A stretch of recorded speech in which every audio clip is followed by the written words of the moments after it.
Below that, this is an output again, just for visibility for anybody who's looking at this model. The total cost, which we will see on the budget tab, and then a balance out of obviously all the equity tranches that we discussed, or sorry, all the capital tranches that we discussed. Obviously, as you can see, they have to balance, right, to make sure you have the money you need to build this or buy this and build this.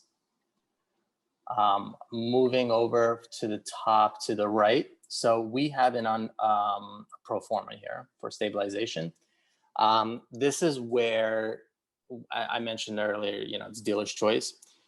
Being an office product, being multi-tenanted, chances are you're going to go through Argus. Let me know if you want me to go through any kind of details on Argus.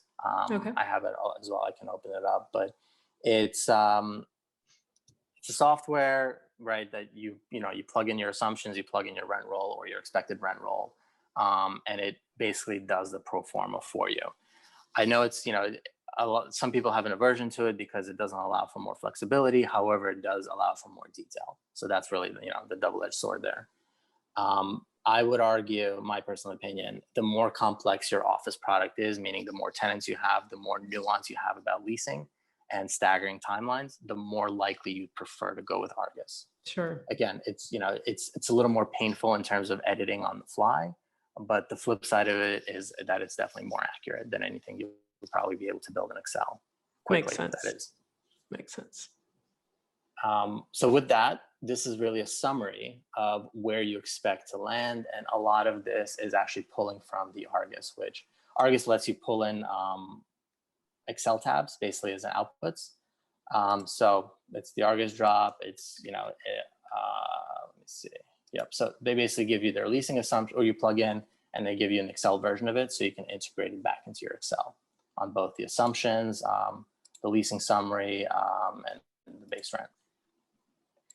And obviously you can change all of these numbers based on very specific location of the property. Exactly. Yep. And again, that goes back to, you're building in, the south side of a certain city in a certain state. You'll talk to the brokers who have experience there, and they'll tell you what the rents will be. It'll tell you how long it'll be on the market before you'll find a tenant, and what the terms are. And the big terms obviously being free rent, TILC, so that's tenant improvements, leasing commissions, and the term it'll take to find a tenant, as well as the credit. So this is really a summary. And like I said, you're going to have different audiences for this model. It's better to have it here than for them to have to, run around the tab looking for the specific month when you stabilize and what the rent looks like then. I show it as a total, dollars per net square foot and dollars per gross square foot, because this is a construction project. So you're building gross regardless, right? But you want to show how that rent looks both net and gross. Okay. Same thing with expenses. You would vet this out with probably an asset manager or somebody who has experience in asset management. At the very beginning phases of this project, you're going to be talking, like I said, dollars per foot or dollars per net square foot. That is why these are blue. These are technically toggles, just to get you to a stabilized number.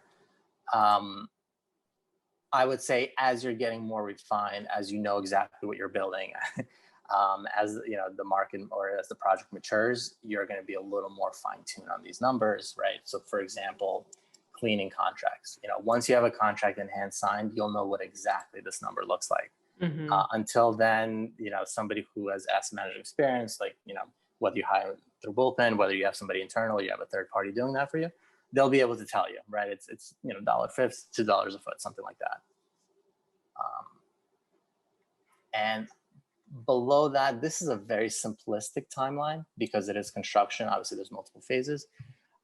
Depending on what your pre-development looks like, what your if you're doing any kind of land assemblage, any kind of permitting, there's going to be different phases here. And I've seen some relatively complex deals where, depending on the phase, a different equity investor is paying for that part. All that to say, I try to keep it simple here just to not make it confusing. You really have a date that you start, right? I just put it in January this year, and you're saying it's going to take me 24 months to build. The months of stabilization is from Argus in this case, but if you're doing it in Excel, if it's a simpler project, you can have it here, right? And then your monthly pro forma and your annual pro forma as well use that. I'll show it in a second. And then when do you want to sell it, right? In this case, how many months are you holding it for stabilized value? This is a very personal concept, depending on how you're structured as either a developer, or if you're a developer and investor, or if you're a private equity fund who develops. These might be very finite timelines of 5 years, 10 years, 7 years, whatever it is. From a development point of view, chances are you make your money as a developer, right, on your fees and on exit. So you're probably you're trying to stabilize it and get out. And that, and pass on that value to somebody who wants a built product that they don't need to do anything with. Commonly in real estate referred to as leaving meat on the bone for the next guy. Yep. So this project specifically starts in January, 24 months of construction. In this case, it includes a pre-development just to not make it confusing. 42 months to stabilize, and then you exit 6 months after that. So 48 months after it's built, you exit. So 48 plus 24, sorry, my math is a little bad here. 6 years, sorry. It's Friday. Yeah. So while we're on the subject, I'll move over to the monthly cash flows, just so we're on. Actually, let me just go through it really quickly. So budget, as I mentioned, you have all the individual line items. This is really something you'll vet with your GC, most likely.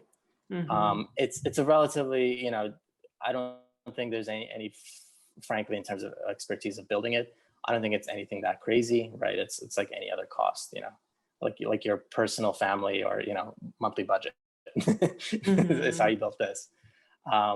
Sources and uses is, again, a summary. We saw it on the first page. This is really a breakout for anybody who needs the details between what you need the day you close versus what you need to build. And where I want it to end up, monthly cash flows. So again, like I said, this is the engine, right? And if you're an investor or a lender, unless you're really, really diving in deep, you're not going to be necessarily looking at this the first time you see the deal.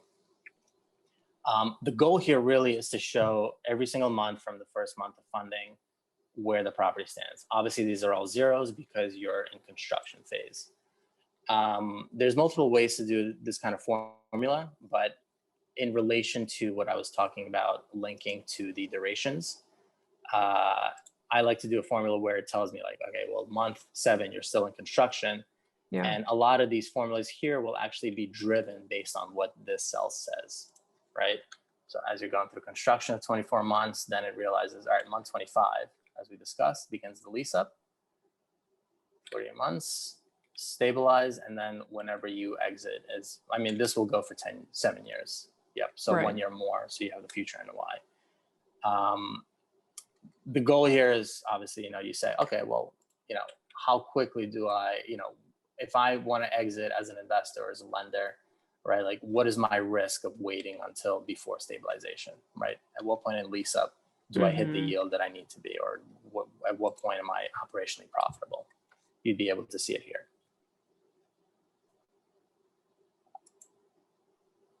And the last part, and the exit essentially, is the biggest toggle here is obviously cap rate. You're stabilizing a property and you're selling it for a certain yield. I put tentatively 6%. Again, in a post-corona environment that we're living in, office is an interesting subject. Not, a lot of opportunity and I guess, a lot of hurt in some cases that are happening in the office space. I think we're seeing a cultural revolution, frankly, in terms of office. This could be probably a whole other podcast, and I'm sure you've done several episodes on it. Yep, we've had that already. Yeah, exactly. So the project I picked here specifically, right, is more, like I said, open layout, high ceiling, shared amenities. I think this is where office is going. I think, just showing what kind of concept you'd probably be wanting to build today. Again, depending on the market, today I actually, I was reading the news, I think 19% of New York City offices on the market. Double-edged sword, right? It is an opportunity, it is a tragedy at the same time, depending on who you are and depending on what kind of company you are as a tenant or as an investor. Opportunity, in my opinion. Yes, I agree, right? I think when people leave is when you want to get in. Yep. So all that's to say, the cap rate is going to be a very contentious topic with pretty much every party involved. And I would say this, nobody is necessarily wrong or right. Keep in mind that this is 6 years from now that you're estimating what this property will be worth. Or what buyers will want to, where buyers will want to put their money. And the best way to portray this is if you go back 6 years and read, the best of the best, right? You read the CBRE, the Newmark reports. I will guarantee you most of them are wrong, right? And that's not because they don't know what they're doing, but because that's life, right? 6 years from now, who knows where we'll be? Who knows where the Fed will put interest rates? Who knows where money will be coming from? If I told you 6 years ago that most of the world will have negative rates and you can get a mortgage for under 3%, that would be insane, right? But that's the world we live in today. So with that in mind, obviously that drives cap rate compression because people are trying to park their money somewhere. If I tell you that, look, you give me $100, I'll give you $6 a year, and then $100 at the end of it, and it's an office product and it's stabilized, you might do it even today, depending on the market. Right. All that's to say, obviously, this is where you'll have a conversation about, look, I stabilize at, 21 million NOI. This specific one has, rent abatements, ICAP, any other kind of tax rebates, etc. So, you'll have a conversation about what your NOI looks like. One thing to comment here, I'm sure you might have covered this elsewhere, but you're always looking at deals on the forward NOI. So basically the next 12 months. So it's really the NOI you're buying as an investor. So, and I tell you, okay, well, you want to buy that profit, right, at 6% yield, right? Because you're comparing it to a bond, you're comparing it to other investors, or sorry, investments. That's where the cap rate driver comes in, right? And you cap your gross value, you take out the sale costs, I put them tentatively at 3%, and then you get to your total net sale proceeds in this case. So we're really at kind of the end of the model at this point. As you can see, this is a coincidence, but it's very convenient. This is your total cost that you built to. This is what you're exiting for. Obviously, you want to exit at a higher valuation than you bought it for or you built it for. Those numbers look great. Where is this office? Exactly. Obviously, I can't present you a bad project because that would make no sense. Never. So how do you make, how are you 100% sure that someone didn't mess up on one little formula that could derail the entire thing? It's a fantastic question nobody ever asks. You obviously want to make sure that the analyst or professional that you have or contractor knows what they're doing, has the experience of doing this. I would, you as a sponsor, right, are the one, if you're the one presenting this, are the one that should walk through this whenever you have your first model, or if you built it, obviously walk through it and review, check your work. As always, this is true for any business, any aspect of any business. I will note one thing: if you're an investor or a lender or another third party that receives this model, right, you are the initial owner or the initial builder of it. The goal here is at first glance, right? You have to take a look here. And as you're going through the deal, and this is true for lenders specifically, right? The way a lender works is they'll pass it off once they're serious about the deal and underwriting it, they'll pass it off to an analyst within their own company who will vet this, right? And you'll have, and sometimes aggressive calls and sometimes, less aggressive calls, but a complete vetting of pretty much the entire engine that I've mentioned. And the onus is on everyone really that's involved in the deal to take a look and make sure it's accurate. I don't think there's any shortcuts to that. I think, checking your work and having trust, again, this goes back to relationships, trusting that the people you're going into business with are professional and accurate about what they do, or as accurate as they can be. Definitely. And if someone wanted to work with you guys on a project, what would they need to provide you? What kind of numbers and information? Sure. So whenever we get a new, so the process here is, if we have an employer reach out, our sales representative works with them to take down their initial scope, understanding the kind of product they work, right? Because we don't just do office, whether it's residential, industrial, land use, single family rentals, pretty much all the food groups. Location geographically, what specific skill sets are they looking for? Outside, like I mentioned, outside of underwriting, whether you need leasing skills, you need asset management skills, you need somebody who will be able to be on site maybe. They take down the scope.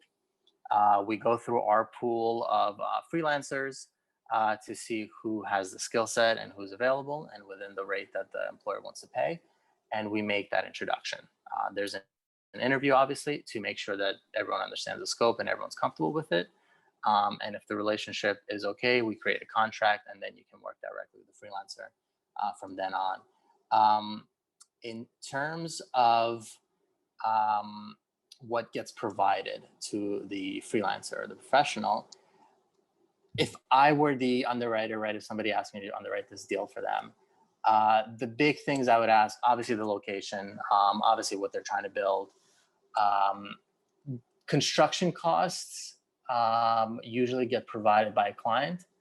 Mm-hmm. However, we have some clients who say, look, I also need help with finding bids from general contractors. Mm-hmm. So can you provide me a short list of the best general contractors for this market or that you know of, and we can schedule calls with them, right? So it's really a white glove employee service, right? That you don't have to pay full time is really how this works. Mm-hmm. I've had some employers ask me to help them gather this information, help them understand what does the land actually cost, right, on a per foot basis. What should they be willing to pay for it? But generally speaking, high level, this usually gets provided by the employer. Chances are they should know, more or less what they're building. It's mm-hmm. fine if they don't. And also the business plan in terms of, what are they building here, right? How much retail are they building? How many office the square footage they're building for the office, the retail, any kind of amenities, how they're bifurcating it, like if they're doing bigger office floor maps, smaller ones, how many, tenants per floor, et cetera. Mm-hmm. This usually helps you have a more meaningful conversation around rents and the leasing assumptions for either Argus or Excel that you're doing. So those are the two big things that get provided. Outside of that, you may lean, I tend to do the financing myself in terms of assumptions, right? These are relatively market across the country or across various markets, especially if you know the market. Most analysts might, but if somebody tells me that, look, I have a relationship with this lender, this is going to be their terms, I obviously plug that in. Same thing with the equity. I have a systematic investor that I work with, or a systematic fund. This is going to be the terms, the waterfall, et cetera. I plug that in. That's about it. I would say the big ones are the budget and the floor map, essentially. Right. That makes sense. So because you have so much experience on this, what are the asset classes that you've seen are the most profitable? So the secret sauce here. Yes, please. Yeah. So obviously, we're at a position where we're actually trying to do more academics as well, because we are obviously seeing a lot of projects, and we think that's going to be beneficial for the entire community that we're building here. I would say right now you're looking at, profitability is a challenging answer, I guess, not to dance around or be diplomatic. It's you're probably seeking low returns, but also lower risk in a lot of, not a lot, but several Class A areas still in the country. I should clarify that all of our freelancers, as well as all the projects we work on, are national to the United States. We'd love to expand. We're just not there yet. I would say profitability here really depends on who your equity is and what kind of terms you can get there. Yeah. I think debt has become, frankly, a little bit more commoditized. Obviously, rates are a little bit similar across the board. You might win a couple of basis points here and there. In terms of construction costs, everyone deals with them equally, unless you're vertically integrated with a construction company, like some of the bigger guys like Blackstone are trying to do. Outside of that, the secret sauce really comes down to how cheap your equity is, or how creative you can get with it. As far as asset class, I can only tell you volume-wise, residential is still by far the biggest volume player here, in terms of construction specifically, but any kind of value add as well. Office has been tricky over the last year, but that is definitely our second biggest. I will give a little bit of secret sauce here. Medical office and medical use is booming across the country. And it frankly has been since inception. So this was even pre-pandemic. Outside of that, industrial acquisition, again, for the right buyer, right? Not everybody's looking for 30% IRRs. Some people are just trying to hit, 10. If they hit 10, they're happy, and so are their investors. Got it. I will note that the big one here, and I actually accidentally skipped over it, is management fee, right? As a sponsor, you're not just making money off the waterfall, you're making money off operating this from your investors as well. So even if the returns are low, like I said, the money might be foreign, right? It might be coming from a country where there's negative rates, and they're more than happy to get a deal here that's, in our eyes, not very profitable. But from their point of view, it's a safe place to park money, right? And if it gives them an extra, exactly, it gives them an extra 6 or 7% annually, they'll take it. Yeah, why not? Yeah, exactly. If it's in some parts of California or Texas or Florida or New York, that they view as very secure, right? Obviously, here's a conversation, but everything has to be compared in apples to apples. It's secure for them. It's higher than whatever they're getting in their country. They're more than happy to park it. Right. So even a 7% deal makes sense. And my last question on this, do you see higher profits in certain markets? For example, I know that if you get something entitled in San Francisco, yes, it could end up being a great property. However, it depends on how long the entitlement takes. Have you seen a trend of, Texas and Dallas, let's say, being a better market when it's all said and done, or it's again still very relative? Absolutely. Again, it's something that wasn't included here to avoid complexity, but this construction is set to 24 months. If 8 months of this was construction and the remainder was pre-development, right, permitting, entitlement, et cetera, right, that's a tougher pill to swallow for a lot of people, right? It basically says, okay, well, I can spend a year and a half and still not know if I can build this, right? And all the money might be wasted. I would say Texas is a lot softer in terms of regulation and entitlement, generally speaking. Obviously, the coastal states are pretty tough right now, New York and California, but you're also getting the security of New York and California there, so to speak. You're right. The big one is entitlement. I would also note, even through like the I-95 corridor, and this is just some insight, anything that's, for example, industrial zoned, is still a booming product, right? I remember maybe 2-3 years ago, people are saying, okay, well, that's almost tapped out as a market. It's still going. And weirdly enough, the pandemic helped, right? Because everybody started buying from Amazon more or any other kind of online marketplaces. And there's just, and this is not by any means meant to be used as financial advice. Never. I should know. But I do think there's years of backlog in terms of storage. To my own surprise, I should say, because I was one of the people that, maybe 3 years ago, thought that industrial is close to tapped out, and it's not even close. Wow, Renat, thank you so much. This has been phenomenal. Is there anything else that we didn't talk about that you think is important for our audience to know? No, I appreciate it. And again, this was a pleasure for me, and definitely a pleasure connecting. I would note, I guess the only thing is, do your research is my biggest note.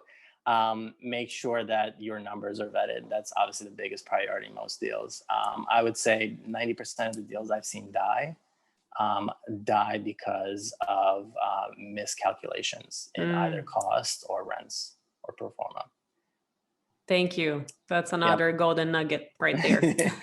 I hope I helped. Again, this is definitely a pleasure. How can our listeners get in touch with you?